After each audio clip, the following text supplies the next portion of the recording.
En breve, Daniel Soria y su abogado Joseph Campos acudirán a la Procuraduría para retomar la posesión de su cargo luego que el Poder Judicial ordenara reponer a el doctor Soria en este puesto. Vamos a conversar con Joseph Campos, su abogado, quien precisamente está aquí para explicarnos por qué han tomado esta decisión y cómo es que la van a ejecutar, toda vez que desde el Ejecutivo no han reconocido hasta el momento esta resolución del Poder Judicial que ordena reponer a Daniel Soria en su puesto de Procurador General. Muy buenos días. Buenos días, Mabel. Buenos días, Fernando. Buenos días, doctor Campos. Bueno, quiero creer que eso fue una actitud de anteayer, ¿no? Cuando recién había salido la sentencia y efectivamente se han concedido las apelaciones, pero el proceso constitucional de amparo establece dos situaciones bien interesantes desde un punto de vista constitucional, jurídico y político. Lo primero es que es el único proceso que se puede actuar, incluso habiéndose apelado, habiéndose concedido apelaciones, no importa, porque como se trata de un proceso que tutela derechos fundamentales, la actuación se declara y se declara que se ejecute de manera inmediata, que eso ocurrió ayer en la tarde. Es decir, el argumento del primer ministro, Aníbal Torres, cuando él dice, nosotros no vamos a hacer caso hasta que haya una sentencia definitiva, ¿es correcto o incorrecto? Absolutamente incorrecto. Por eso yo he dicho más de una vez que probablemente el doctor Torres haya sido un excelente civilista, pero creo que no conoce temas constitucionales. El tema constitucional, la siguiente consecuencia de la decisión de ayer y de anteayer, es que ya no existen dudas que el control constitucional que hace el juez constitucional ha establecido que es un infractor de la Constitución junto con el presidente de la República. Porque lo que ha establecido es que esa resolución que lo sacó por una supuesta pérdida de confianza, que además solamente está inspirado en la denuncia que él puso contra el presidente de la República, es materialmente una infracción a la Constitución. Entonces, si alguien podía especular, alguien podía interpretar, ya no, es una infracción a la Constitución.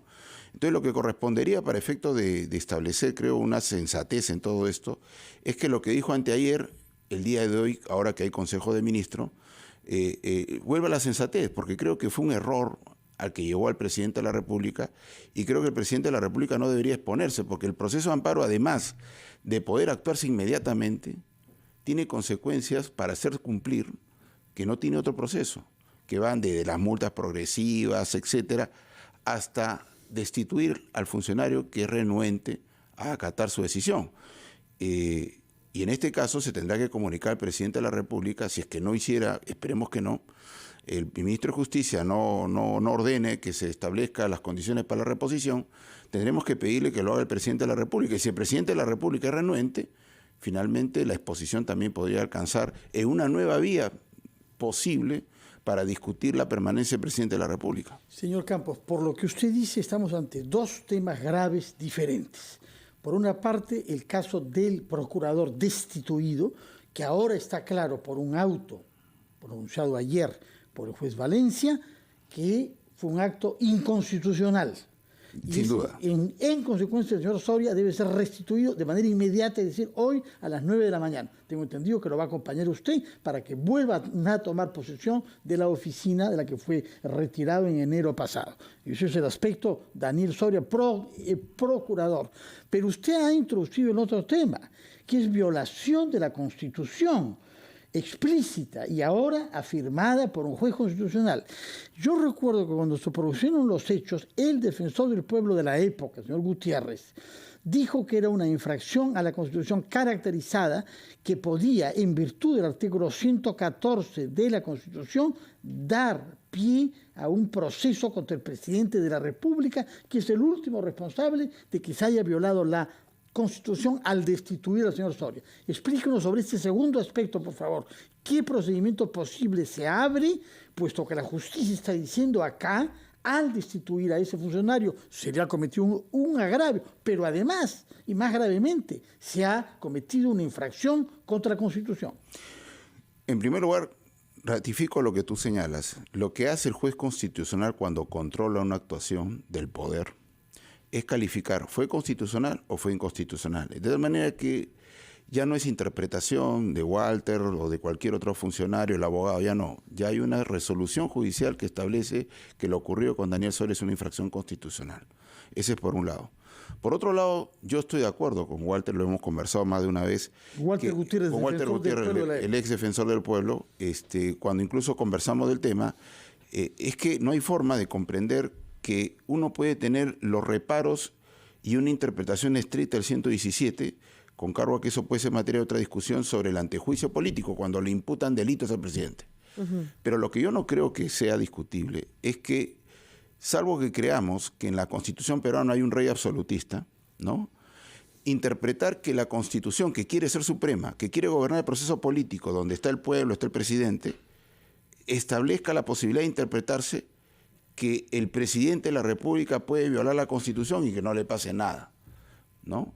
Precisamente, si le pone límites a 4 delitos, lo que queda abierto es precisamente las infracciones a la Constitución. Nadie puede violar la Constitución, ni el pueblo, ni el presidente, ni nadie, porque precisamente es suprema y pretende gobernar el proceso político. Por eso es que yo creo que el camino de juicio político siempre está abierto.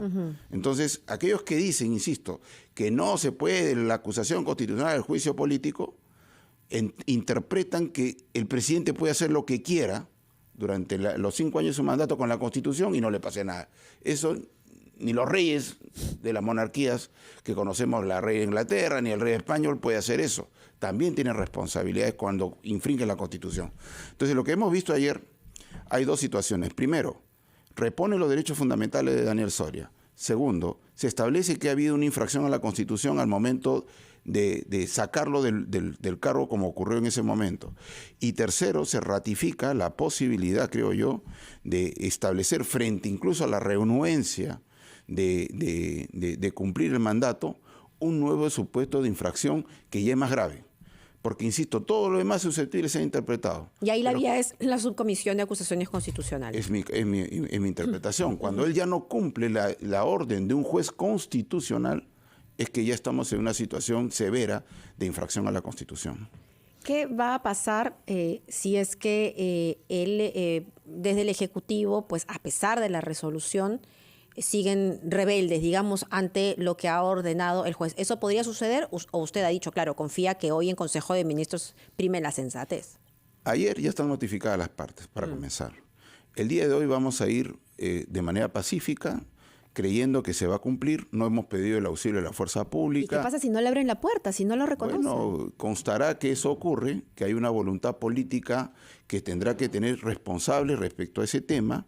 Buscaremos y pediremos al juez que le comunique al presidente de la República que conmine al ministro de Justicia bajo el apercibimiento de la destitución, porque el juez ha sido muy expreso en señalar que los apercibimientos son del artículo 27 del Código Procesal Constitucional, donde expresamente habla de la posibilidad de habilitar el camino para la destitución, y dependiendo de la respuesta ya del presidente, porque el presidente no puede ser rechazado por el ministro de Justicia. Entonces, si ya no se cumple, en realidad ya quien no cumple es el ministro de Justicia y es el presidente de la República. Ya el presidente de la República ya no estaría especulativamente infringiendo la Constitución, sino precisamente y de una manera comprobada una violación a la Constitución de manera directa. Veremos entonces lo que pasa dentro de pocos minutos cuando se dirija usted con su patrocinado a la sede de la Procuraduría General. Quisiera para despedirnos que nos recuerde por qué en realidad es que se destituyó al señor Daniel Soria. Porque él denunció al presidente de la República por el caso del Puente Tarata. Luego, cuando fue una audiencia donde lo convocó la fiscal de la Nación y convocó al presidente de la República, se atrevió, así voy a poner entrecomillado, a hacerle unas preguntas que provocó una inmediata reacción y reuniones, y recuerdo del abogado Pachas con el ministro de Justicia de entonces, Aníbal Torres, que, paradójicamente, él había sido el último que le había renovado el contrato al señor Daniel Soria. Sí, recordamos por eso, por haber preguntado al presidente y por haberlo denunciado de un caso que ahora es el contenido esencial de la denuncia de la fiscal de la Nación, le costó el cargo, ¿no? Es una represalia. Entonces, en todo caso, estamos ante una decisión de la justicia que ha establecido que esa destitución fue inconstitucional y, por lo que usted dice, además, fue fruto de una venganza. Solamente una cosa muy puntual, porque quiero destacarlo siempre. Fue, además de insensatez, arbitrariedad, una torpeza. Porque si los que conocen a Daniel Soria, que él ha mantenido un prudente silencio durante todo este Lo tiempo. hemos tenido acá, él ha ¿No? venido y Claro. nos ha explicado. ¿Ah? Y ciertamente ha manejado con una sensatez que es lo que lo representa. Entonces, la reincorporación de Daniel Soria al poder va a ser un esfuerzo de tranquilidad y reinstitucionalización de la Procuraduría General de Estado, que con él dejó de ser Procuraduría General del Gobierno. Muchas gracias. Muchas gracias a usted por su presencia y veremos a las 9 qué cosa pasa cuando se presente con su patrocinado. Mabel, tenemos esa historia pendiente. Así es, vamos a estar cubriendo eso. Son las 8:46. Hacemos una pausa. Agradecemos al doctor Joseph Campos y volvemos.